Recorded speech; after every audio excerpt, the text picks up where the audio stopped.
మన రక్షకుడైన యేసుక్రీస్తు నామములో అందరికీ వందనాలండి.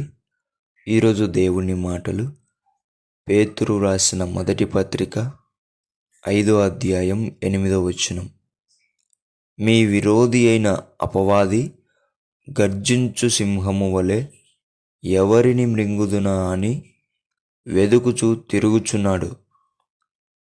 ప్రేమైన దేవుని బిడ్డ, ప్రార్థనను నిర్లక్ష్యం చేస్తున్నావేమో, దేవుని మాటను పక్కన పెడుతూ ఉంటున్నావేమో, దేవుని మందిరమును నిర్లక్ష్యం చేస్తూ ఉంటున్నావేమో. జాగ్రత్త, నీకు విరోధి అయిన వాడు గర్జించు సింహం వలె ఎప్పుడు మృంగుదునా అని ఎదురు చూస్తూ వెతుకుతూ ఉంటున్నాడంట.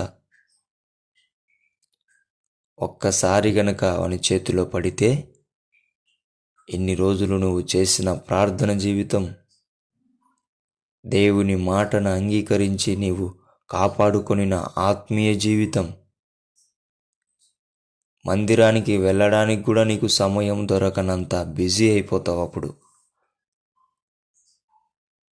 దేవుని బిడ్డలారా, అది కొన్ని రోజులు బాగుంటుంది, తర్వాత నాశనానికి దారి తీస్తుంది.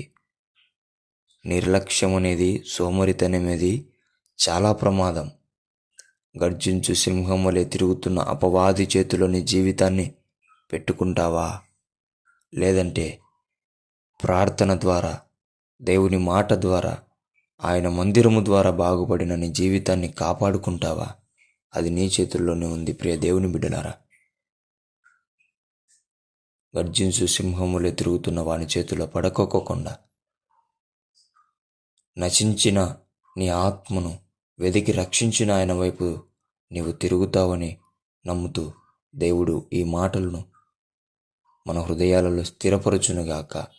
ప్రార్థిద్దాం. దేవానికి వందనాలు, స్తోత్రాలు ప్రభువా. మందిరమును, మాటను, ప్రార్థనను నిర్లక్ష్యం చేస్తున్నానేమో నాయన, నన్ను క్షమించండి తండ్రి.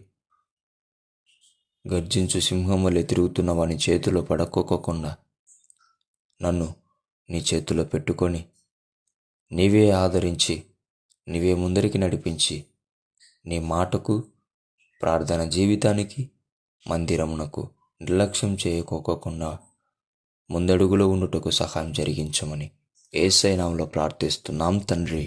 ఆమేన్.